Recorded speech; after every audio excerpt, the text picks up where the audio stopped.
Steve Sanders, who I have not heard from in a long time, says, in your opinions, what are the worst kilt wearing mistakes?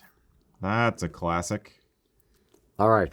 Are you ready? Kilt faux pas. Buckle up. All right, let's do this. Mac, do you want to jump in for this as well? Sorry, I was catching up on comments. Worst kilt mistakes ever. Kilt mistakes. Right. Yes. Disclaimer. If it turns out that something you have ever done one of these mistakes, we don't hold it against you. Yes. 9 times out of 10, these are things that people do just because they're new. Yeah. So. And they are worthy and deserving of some gentle correction. Gentle. If you've been told it's wrong and you keep doing it, then that's another matter. Yes. Learn. Do better. Do better. Do All right.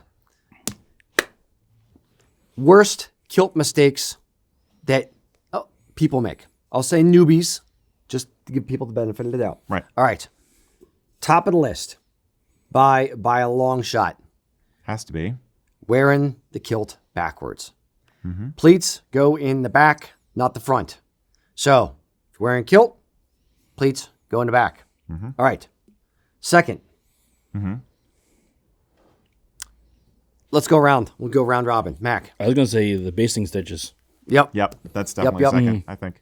When you leave the basting stitches in the back of the kilt, if you get a knit yard kilt and you see a little white thread running at the bottom, and then usually either 2 or 3 lines that are holding the pleats together. Not every kilt has that, but some come that way for travel. When you generally see it is like Highland Games, where somebody went to a booth selling, the acrylic kilts kind of thing, and they have basting stitches in there. And you know that there's basting stitches in when somebody's walking and the whole kilt is kind of looks rigid and it's like moving around them like a cone, and it's hugging them like a skirt, like a pencil skirt. It's like you're wearing a coffee filter. Yes. If the pleats aren't, flipping and flopping as you walk, then swishing, yes, and flipping and flopping. And bipping and bopping. If the pleats aren't moving, you probably have the basting stitches in. Those should be taken out carefully. Just make sure you don't cut the pleats before you're. It's not usually a strong thread, so it's not hard. Yeah. To pull them out. But Eric. People don't know. I'd say third up has to be, for me at least, is wearing it too low. Like you think you're going to wear it down, where on your hips where you wear a pair of jeans, and you don't understand to put it up at your navel, and then you see people walking around looking like a dust mop. It's like torso and kilt down here, and it's below their knees.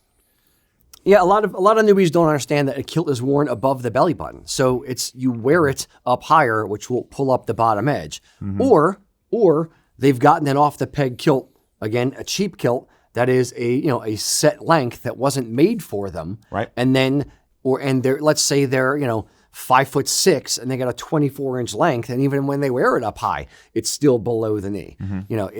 That's why kilts, generally speaking, are tailor-made for you, so it'll fit you properly in your form properly. Okay, we'll do one more round for each of us.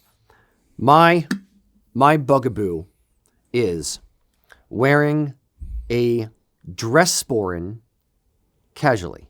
So you go to a Highland Games, go to a festival, and you see somebody wearing a T-shirt, pair of Crocs, an acrylic kilt. I said Crocs on purpose, and a white rabbit fur dress sporran. Yeah. Just in all its white rabbit fur glory.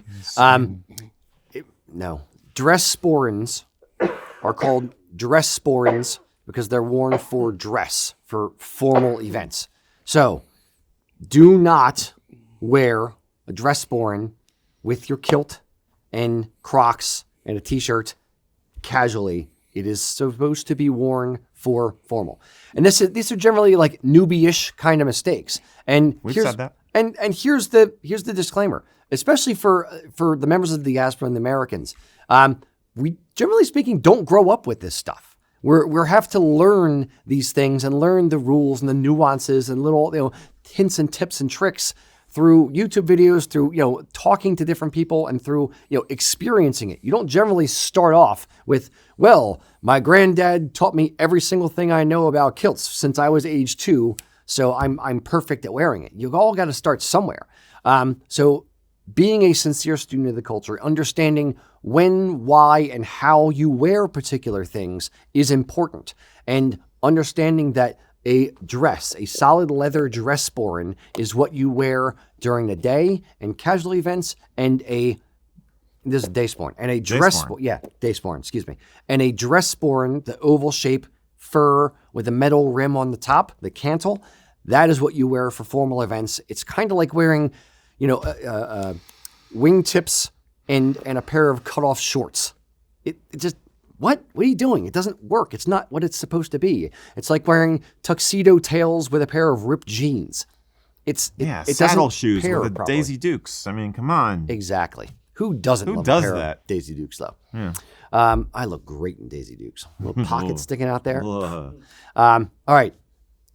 Mac, what's your second? So we are moving on to things other than the kilt itself then. Or kilt To the outfit. mistakes. Okay, so Outfit Highland mistakes. wear. Highland wear dress. mistakes, yes. I was going to say garters over top of the hose.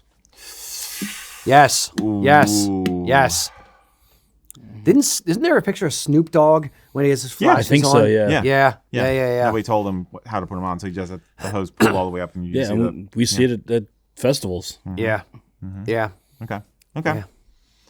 I can think of a few, but I'm going to go for the most egregious and most ridiculous one, in my opinion, which has always bugged me, and that is wearing a fly plaid with anything other than a proper Highland jacket with epaulettes, because it's supposed to go through an epaulette. And if you are pinning it to a Highland shirt, if you are pinning it to anything, honestly, that's the one Outside that of a really jacket, bugs the yeah. heck out of me. Yep. Yeah. Yep. Fly plaids are only worn for formal, period. You don't have to wear them to be formal, but that's the only time you wear them. A lot of guys, when they spend all this money on their kit, especially when they're buying from a vendor that is prioritizing the sale over the knowledge and the understanding of the customer. When they're saying, hey, okay, you're going to buy a full kilt package. Here's your Highland shirt. Here's your kilt. Here's your sporran. Here's your cream hose. Here's your Crocs that look like sandals. Here's your fly plaid. Here's your kit. Like, here's all the stuff. Thanks. And they don't tell you what to do or how to do it. A lot of guys just don't understand. So you need to understand that, no, you don't wear the fly plaid except for formal. Just because it exists, just because you own it, doesn't mean you have to wear it all the time. I think it's more often that people buy them because they're trying to do an outfit for a Ren Fair or something. They want to look like a Highlander, and they're not connecting the fact that a fly plaid, while it's supposed to be reminiscent of a great kilt, was never meant to be a great kilt. But they're thinking, oh, well, this is easier to wear, or this is what it'll look like in the movies. So I'm going to put this fly plaid on and pin it to my shirt, because obviously that's how he's wearing that great kilt in Outlander, right? So they're trying to do it to be costumey. You know, they're trying and they don't understand that it's a survival that was meant for formal occasions. You know? It's, Or they don't know what it is. Nobody told them what it is. So they think it looks close enough to the movies. So I think that's how that happens. But that drives me up a wall.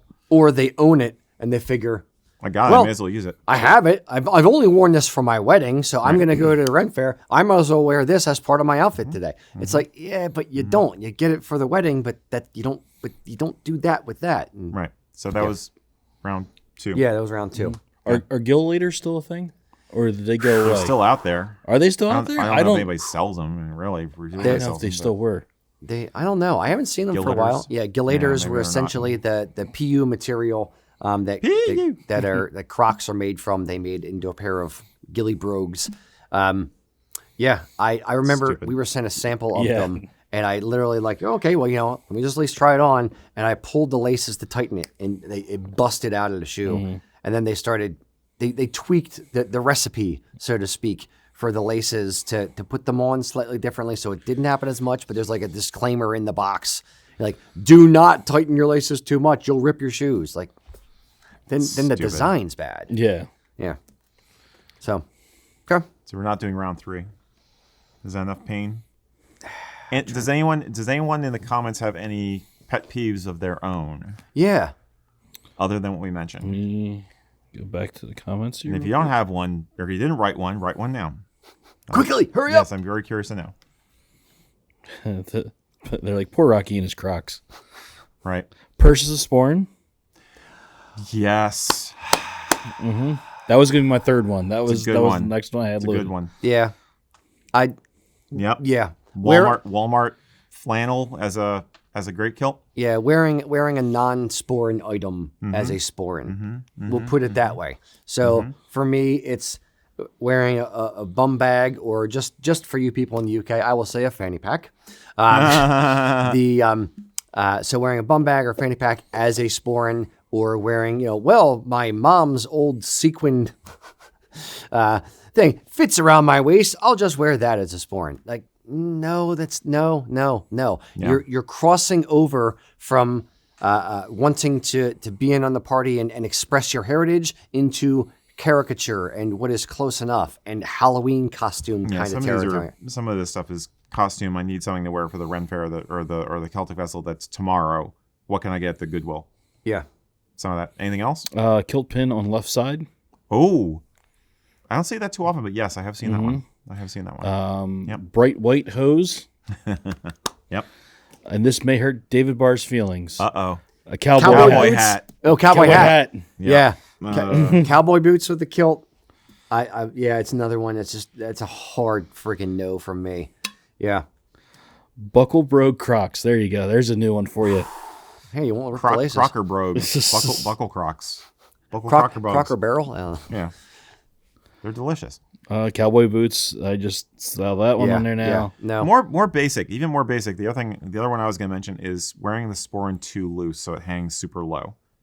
So it's like down between your thighs. It's like, Yeah. I mean that's just a learning thing, but that always bugs me.